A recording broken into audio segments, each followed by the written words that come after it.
বাংলাদেশ দুর্নীতি প্রতিরোধ পরিষদ সূচনার লগ্ন থেকেই সমাজের দুর্নীতি, অন্যায়, অবিচার, অমানবিক কাজ যেখানে হচ্ছে সেখানে প্রতিরোধ গড়ে তুলছে। বিভিন্ন সমাজে বিভিন্ন সামাজিক কাজ কর্ম, বিভিন্ন ঈদ এবং দুর্দশায় মানুষের পাশে থেকে আর্থিক সহযোগিতা সহ বিভিন্ন সামাজিক কর্মকাণ্ড করে আসছে। তারই ধারাবাহিকতায় বিগত আমাদের বালাগঞ্জ উপজেলার সাবেক প্রেস ক্লাবের সভাপতি এটিএম আলী ফয়েজ এবং ওসমানীনগর উপজেলার সাবেক সভাপতি ফয়েজ ভাই অসুস্থ। ওনার বাড়িতে আমাদের সংগঠনের পক্ষ থেকে পরিদর্শন করি এবং তার অভাব অনটনের দুর্দশার অবস্থা দেখে ওনার বাড়িতে বিদ্যুৎ বিচ্ছিন্ন ছিল দীর্ঘদিন। তারপর আমরা সংগঠনের পক্ষ থেকে উদ্যোগ নেই। আমাদের সাধারণ সম্পাদক বাংলাদেশ দুর্নীতি প্রতিরোধ পরিষদের জনাব আব্দুর রহিমের ঐকান্তিক প্রচেষ্টায় আবার সংযোগ প্রতিস্থাপন হয়। আমরা এই এটিএম আলী ফয়েজের সুস্বাস্থ্য কামনা করি এবং সমাজের বিত্তমান মানুষদেরকে ওনাকে আর্থিক সাহায্য সহযোগিতা করার জন্য আমরা অনুরোধ জানাচ্ছি। ইতিমধ্যে আমাদের সংগঠনের সাধারণ সম্পাদক জনাব আব্দুর রহিমের বিভিন্ন দুষ্কৃতিকারীরা ওনার পার্সোনাল হোয়াটসঅ্যাপ হ্যাক করে বিভিন্ন ব্যক্তিবর্গের কাছে আর্থিক সাহায্য চেয়েছে।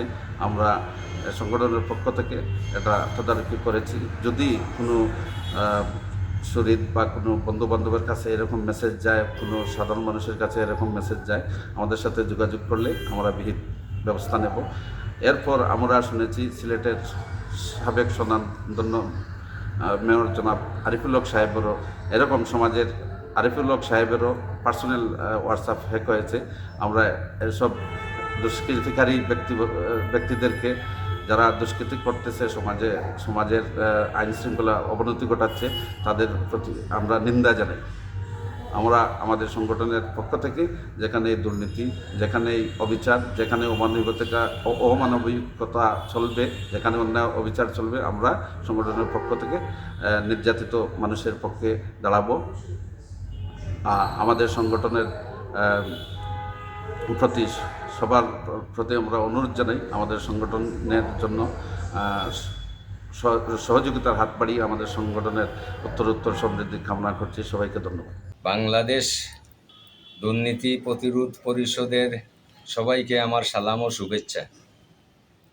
বাংলাদেশ দুর্নীতি প্রতিরোধ পরিষদের জেনারেল সেক্রেটারি মোহাম্মদ আব্দুর রহিম আমার ছোটো ভাই হওয়ার সুবাদে আমি নিজেকে গৌরবান্বিত মনে করি এবং এই সংগঠনের উত্তরোত্তর সাফল্য কামনা করি। আবারও সবাইকে আমার অন্তরের অন্তঃস্থল থেকে ভালোবাসা জানিয়ে আমার বক্তব্য এখানেই শেষ করছি। ধন্যবাদ সবাইকে। আসসালামু আলাইকুম। আল্লাহ যেন সবাইকে সঠিক পথে চলার তৌফিক দান করেন।